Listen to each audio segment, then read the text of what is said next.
Fala, abduzidos! Hoje vamos acompanhar a história de um cara que realmente chegou no porão da maldade. Um sujeito ruim. E também uma verdadeira lambança, do poder público que beira o inacreditável. Isso possibilitou uma longa carreira criminosa ao Nathaniel, que é o nome do cara aí. Um jovem que foi crescendo em idade e maldade sem ser detido. Então fez uma lista de inocentes castigados, por alguém impulsivo, odioso e capaz de cometer qualquer coisa para satisfazer as suas vontades obscuras. Nathaniel chegou a ser descrito em algumas fontes como uma versão do Jeffrey Dahmer. Vai vendo só, galera. Bom, eu sou o Marco, sejam todos muito bem-vindos. Já sabe aquele ritualzinho, verifique sua inscrição, deixe um comentário para ajudar no engajamento aí, me marque também nas redes sociais, se puder, entre para o nosso clube de membros. Recados dados, vamos aos fatos. Na cidade de Worcester, que fica localizada no estado de Massachusetts, em 15 de fevereiro de 1957, nascia David Paul Brown. Apesar de nascido com este nome, tempos depois, o homem mudou o seu nome para Nathaniel Benjamin Levi Bar-Jonah. Então, para que não haja confusão na história, vamos passar a chamá-lo apenas pelo nome que ele assumiu depois aí, que é o Nathaniel. Fechado? A história já começa confusa com o nome do cara, mas vai se ligando aí. Muito bem, pelo que se tem notícias, desde jovem, Nathaniel já apresentava certos comportamentos um tanto quanto estranhos, para dizer o mínimo. Segundo as fontes, quando ele tinha por volta de 6 anos, sua mãe foi chamada na escola em que ele estudava porque o garoto tinha o hábito de se machucar e ficava coçando, as feridas assim, até começar a sair sangue para ele poder chupar o sangue. Não se sabe ao certo como era a composição da família dele, ou como era a convivência diária com esse pessoal aí. Mas no seu aniversário de 7 anos, o garoto recebeu de presente um tabuleiro Ouija. Conhecido objeto aí de todo mundo aqui que acompanha True Crime também, que é capaz de supostamente estabelecer contato entre o mundo espiritual e o terreno. Esse tabuleiro aí, digamos que é algo bem curioso, para não dizer mórbido, para ser ofertado como um presente a uma criança. Pouco tempo depois de receber esse tabuleiro, o Nathaniel convidou uma vizinha sua de 5 anos para brincar com ele, com esse objeto aí lá no porão da casa. Acontece que, na verdade, o Nathaniel não queria brincar com a menina. Quando ele chegou lá, antes que pudesse pegar o jogo, ele já começou a estrangular a menininha.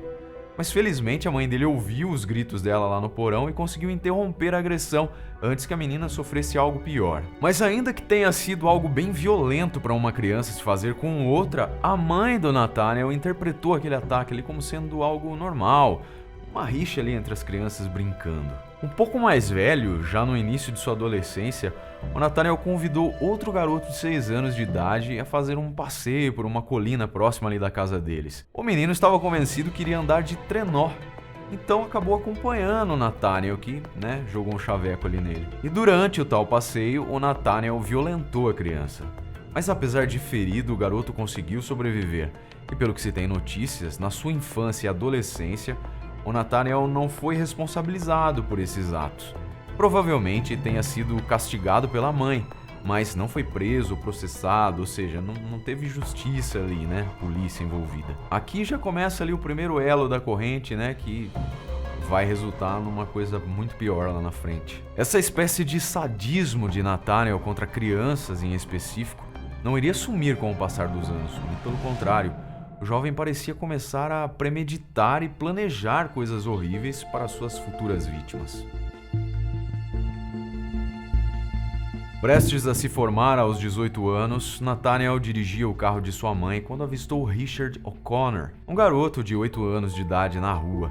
Ele parou o carro próximo à criança, disse que ele era policial e que precisava que o menino entrasse no carro. A criança estava a caminho da escola, mas se convenceu que Nathaniel era mesmo um policial de fato, então acabou entrando no carro dele. Enquanto estava no automóvel, o garoto foi violentado e Nathaniel começou a estrangular o menino. Um vizinho que morava em frente do local em que o Nathaniel estacionou o veículo percebeu a movimentação estranha ali no carro e acabou chamando a polícia.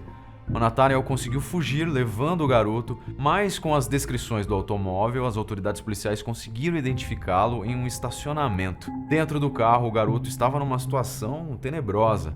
Apesar de vivo, o Richard estava com o corpo todo molhado de sangue e com seus próprios materiais fisiológicos.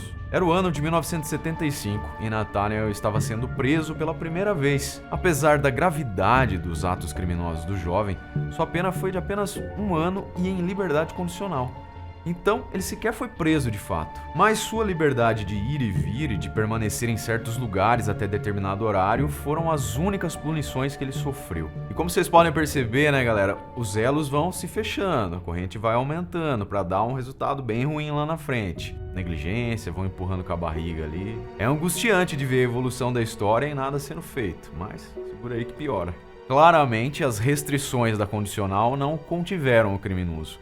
Naquele mesmo ano de 75, Nathaniel foi até a cidade de Hartford, em Connecticut, pouco mais de 65 quilômetros da sua casa, para cometer um novo crime. Mais uma vez, ele abordou uma criança, uma menininha de 9 anos, dizendo ser um policial. A criança também foi violentada e as agressões apenas cessaram porque ela teve uma crise de convulsão e começou a vomitar. Então, ao deixar a menina em uma rua, uma testemunha conseguiu anotar a placa do carro de Nathaniel. E logo o homem foi abordado e preso. Mas nada de muito sério, digamos assim, foi feito. Novamente. Então a violação dessa condicional até iria acarretar alguns problemas, mas o novo crime sequer chegou ao conhecimento do oficial responsável pelo caso. E aqui, galera, mais uma vez eu reforço, apesar de parecer uma história bizarra assim, né? Como pode o cara cometer um crime desse contra uma criança e o oficial ali que tá na cola dele supostamente não ficar nem sabendo? A gente só relata o que foi documentado na internet, tá? A gente não tem como, né, cravar tudo que aconteceu, mas eu não duvido que tenha sido exatamente assim, não. Muito bem, em maio de 76, o Nathaniel já estava livre de sua condenação pelo crime e passou um pouco mais de 1 ano fora do radar das autoridades policiais. Então, em 24 de setembro de 77 já, o sujeito estava estacionado na frente de um cinema em Shrewsbury, ainda em Massachusetts, quando ele viu 2 garotos saindo ali do local. Ele então abordou as crianças, se apresentando como um agente do FBI e dando voz de prisão a elas. Ele guiou os garotos até o carro e de lá os levou para um lugar remoto. E para quem acompanhou a nossa série especial que aconteceu agora em fevereiro sobre os casos envolvendo crianças e adolescentes, certamente está se lembrando do caso da Elizabeth Schofield, né? Que o modus operandi era bem parecido, o cara se apresentou como um policial e tal. Por acaso você ainda não viu, vou deixar na tela final desse vídeo aqui a playlist da série completa que tá show de bola, fechou? Muito bem, seguindo aqui a história, galera, já longe de todos, o Nathaniel algemou as crianças e as violentou. Para matar um dos garotos, Nathaniel pulou em seu peito repetidas vezes. E para confirmar que a criança estava morta, ele soprou as cinzas do cigarro que estava fumando no rosto dela. Certo então de que o garoto estava morto, ele deixou o corpo ali, levou o outro garoto no carro com ele, dentro do porta-mala e foi embora. Felizmente, apesar de gravemente ferida, essa criança aí que foi deixada para trás sobreviveu e conseguiu pedir ajuda ainda. Com as descrições do criminoso e do carro que dirigia fornecidas por esse menino sobrevivente, os policiais conseguiram capturar o Nathaniel. Naquele mesmo ano, ele foi acusado e processado por tentativa de homicídio e foi condenado a pena de 18 a 20 anos de prisão. Finalmente preso, o Nathaniel começou a fazer acompanhamento com um psiquiatra e durante as sessões, o homem relatava fantasias sexuais com crianças que incluíam a tortura, morte e sodomização dos cadáveres de suas vítimas. E diante de um claro sinal de transtorno mental, o psiquiatra de Nathaniel indicou que ele fosse tirado da prisão e levado a um hospital psiquiátrico para começar um tratamento. E aqui já começa outro elinho, né, que vai dar merda lá na frente, porque convenhamos, né? Tem certos crimes, galera, que só um psicopata comete, que é o caso desse daí contra crianças, né? Não tem como, não tem tratamento. O cara tem que ficar vigiado pelo resto da vida. Mas enfim. Então, em 1979, ele foi transferido para o Hospital Estadual de Bridgewater para predadores sexuais, ou seja, um local exclusivo para criminosos dessa espécie. No ano de 1991, Walter E. Steele, um juiz do Tribunal Superior, reanalisou o caso de Nathaniel após um pedido de recurso.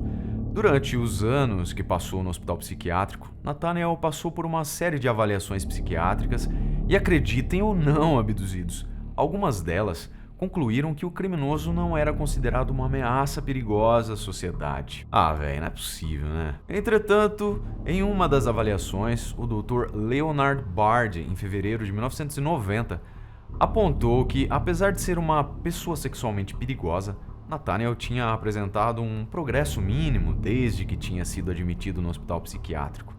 E durante o julgamento do recurso, o juiz Walter afirmou que o estado de Massachusetts não apresentou provas de que Nathaniel era de fato perigoso. Então, sob esses argumentos, decidiu soltar o cara. E assim, Nathaniel foi liberto. Mas gente, como que não apresentou provas e os fatos? E certa vez, só para fazer um parênteses aqui, eu ouvi alguém dizer que o cumprimento da lei não necessariamente tem a ver com justiça. Fica aí a reflexão. Não passou um mês da sua liberação do hospital psiquiátrico e o comportamento asqueroso de Nathaniel voltou à tona. O criminoso passava em frente a uma agência de entregas na cidade de Oxford, novamente em Massachusetts, quando observou a sua próxima vítima, um garoto de apenas 7 anos que estava sozinho dentro de um carro estacionado ali. Nathaniel não hesitou, ele invadiu o carro e começou a estrangular o garoto. Na tentativa de matá-lo, o homem se sentou no peito da criança, do mesmo jeito que ele tinha feito com outro carinha lá. Felizmente, a mãe do garoto e algumas pessoas que passavam por ali notaram aquilo que estava acontecendo no carro e correram até lá. O Nathaniel conseguiu fugir mais uma vez, mas logo depois ele foi capturado pela polícia mais uma vez. Quando questionado por qual motivo ele tinha feito aquilo com o garoto, ele afirmou que somente entrou no carro porque estava chovendo, ele queria fugir da chuva e não viu o garoto. Por isso ele se sentou nele. É demais, né? Talvez se ele falar isso aí lá pro juiz Walter, ele vai acreditar, né? Porque aprova a palavra do cara lá e tal. Mas vá bem, né? Apesar de primeiramente ele negar, logo em seguida ele confessou que de fato, na verdade, ele queria assassinar o garoto. Preso novamente, o Nathaniel foi condenado a 2 anos de liberdade condicional. Pois é, caríssimos, ele não ficou preso mais uma vez. E a condição imposta, olha só que absurdo, para ele se manter fora das grades, era se mudar para outra cidade com a sua mãe e nunca mais retornar para o estado de Massachusetts. E assim foi feito. Vocês se lembram que eu apresentei um caso aqui no canal de um serial killer? Se não me engano era um serial killer, um senhor, que ele cometeu crimes a vida inteira. Ele entrava na cadeia e saía incondicional, entrava na cadeia e saía incondicional. Até que ele chegou com 70 e poucos anos, conseguiu novamente a liberdade e adivinhe, matou novamente. Esse tipo de juiz que não analisa a vida pregressa é complicado, né? Mas enfim, o cara se mudou com a mãe dele, né, para a cidade de Great Falls, que fica localizada no estado de Montana. Essa cidade conta aí com um pouco mais de 50 mil habitantes. Já no local, pelo menos na época dos fatos, né? Já no local, as fontes dão conta que em dezembro de 93, o criminoso chegou a abusar de um garoto de 8 anos, mas por algumas razões de ordem legal, seu processo foi arquivado. Galera, eu não sei, eu tô relatando aqui o que tá documentado, fechou? Eu sei que parece bizonho, mas... Apesar de sua impulsividade asquerosa e os boatos que se espalhavam cada vez mais pela cidade, durante longos 6 anos, Nathaniel fugiu das mãos das autoridades. Mas em 99, um ato que parecia ser um crime leve mostrou coisas que embrulharam o estômago de todos os moradores de Great Falls. Antes da virada de ano para o começo de 2000, Nathaniel foi flagrado em frente a uma escola primária vestindo um uniforme similar ao dos policiais locais, com uma arma falsa. E aqui foi o começo do fim para ele. Após o criminoso ser preso, as autoridades policiais conseguiram uma ordem judicial para revistar a sua casa. E o que encontraram lá surpreendeu a todos. Mais ou menos, né? Que a gente vê na história agora. Né? Em uma espécie de diário mórbido, Nathaniel tinha colocado centenas de fotos de crianças tiradas dos anuários da escola primária da região ali da sua casa. E nele, algumas páginas tinham textos escritos em forma de códigos. Além disso, foram encontradas armas de choque, facas, cacetetes e um outro casaco que simulava o de um policial, distintivos e até uma pistola falsa. As coisas se tornaram mais horrendas ainda quando descobriram um osso humano e uma filmagem na qual Nathaniel mantinha relações com 3 crianças. Alguém aqui tinha dúvida de que esse cara aí tinha potencial para matar? Tá na cara, né? A gente foi relatando aí conforme a ordem cronológica dos fatos. É como eu falei lá no início, a gente não sabe, né, se ele cometeu muito mais crimes do que esses que foram descobertos, etc e tal, mas só pelos impulsos do cara, né, meu? Venhamos e convenhamos. Nesse diário aí existiam os nomes de várias crianças, entre elas a de 2 garotos que ele sequestrou e tentou assassinar lá em 77. E o nome que mais chamou a atenção dos policiais na época foi o de Zack Ramsey. E ao lado dele estava escrito "morreu". O Zack Ramsey morava a pouco menos de 1 quilômetro da casa de Nathaniel quando ele desapareceu, naquele 6 de fevereiro de 96. Eram 7h34 da manhã, mais ou menos, quando o Zack saiu do seu prédio em direção à escola. Após ter saído de casa, 6 pessoas diferentes disseram ter visto o garoto em situações diferentes. Alguns membros de uma família afirmaram ter visto o Zack desviando de um carro branco que avançou na direção dele. Ele também foi visto em uma esquina e aparentava estar esperando alguém. E logo após ele passou andando a passos rápidos, sendo seguido por um homem alto e gordo. Nathaniel também foi visto em locais bem próximos aos que Zack esteve, e principalmente em um beco, onde o garoto foi visto pela última vez. O sumiço de Zack foi seguido de uma mobilização intensa dos policiais e da comunidade local. Entretanto, o garoto parecia ter sumido no ar.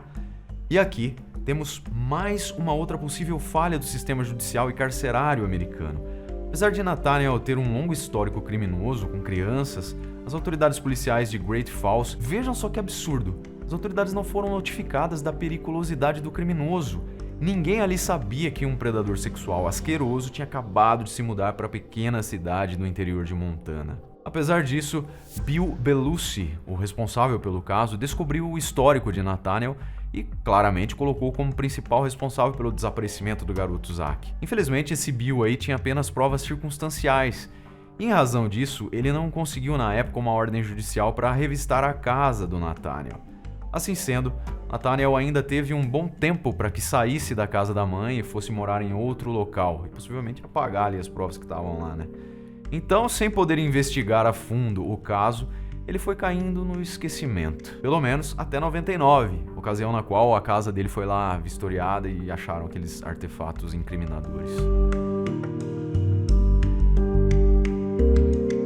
Tudo apontava para Nathaniel, mas o criminoso ainda assim, desde sua prisão, se declarou inocente das acusações.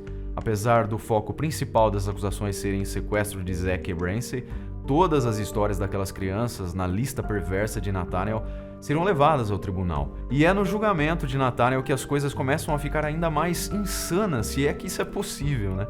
Apesar de todos os indícios fortes, a mãe de Zack não acreditava que o Nathaniel tinha levado seu filho. E acima de tudo, acreditava que o garoto ainda estava vivo. As fontes, que relatam o caso alegam que os advogados de Nathaniel convenceram a mulher de que ele era inocente. E acreditem ou não, para assegurar a sua certeza, a mulher chegou a visitar uma vidente que lhe disse que o Zack ainda estava vivo. Muitos acreditam que a mãe do garoto, na verdade, foi induzida ao erro e manipulada emocionalmente, já que em seu íntimo ela se recusava a aceitar que o filho tinha morrido. E para completar todo o caos insólito desse caso, alguns vizinhos de Nathaniel afirmaram que após o desaparecimento de Zack, o homem tinha levado pratos de comida como forma de presente. E a carne apresentava um sabor extremamente diferente daquela que estavam acostumados a comer. E para justificar tal fato, Nathaniel dizia que era um cervo que ele tinha abatido. Mas acontece que ele não tinha nenhum registro de caça, não gostava de caçar. Enfim, galera, essa foi uma tese da acusação, tá? Sobre esse gosto estranho da carne. Eles acreditavam que era supostamente a carne do Zack. Em 20 de fevereiro de 2002, o Nathaniel foi condenado por sequestro, agressão agravada e agressão sexual de várias crianças, cujos casos foram sendo elucidados. E a sua pena foi de 130 anos. Passou-se pouco mais de 6 anos e em 13 de abril de 2008, durante a manhã, Nathaniel foi encontrado morto em sua cela. A causa determinada da morte foi infarto do miocárdio. Um caso realmente de verdadeiro terror, né? Seguido por erros e omissões da justiça americana que tornaram possível a libertação de um criminoso sádico e impiedoso que falava abertamente do seu ódio por crianças. Todos os comportamentos de Nathaniel mostravam claramente como ele era um homem determinado a fazer o mal. Pois é, certos casos chegam ao inacreditável mesmo, né? E é lamentável que a gente assista tantos casos criminais com semelhanças ali nas minúcias, né? Tanta negligência. Agora há pouco mesmo a gente acabou de ver o caso da menina Sofia, em que o Estado também falhou, né? Foi empurrando com a barriga, tinha evidências mais do que óbvias do que estava acontecendo ali. O negócio foi até acontecer a tragédia. Pelo menos a gente espera que as lições sejam aprendidas, mesmo que minimamente, né? E que num futuro próximo aí, os crimes não se repitam da mesma forma, pelo menos. E criminosos desse naipe não podem conseguir benefícios da justiça. Mas o que você acha de tudo isso, meu querido abduzido? Agradeço imensamente sua companhia. Deixe seu comentário aí, tá? Clique em like para ajudar o canal aqui. Obrigado, um abraço e até o próximo episódio.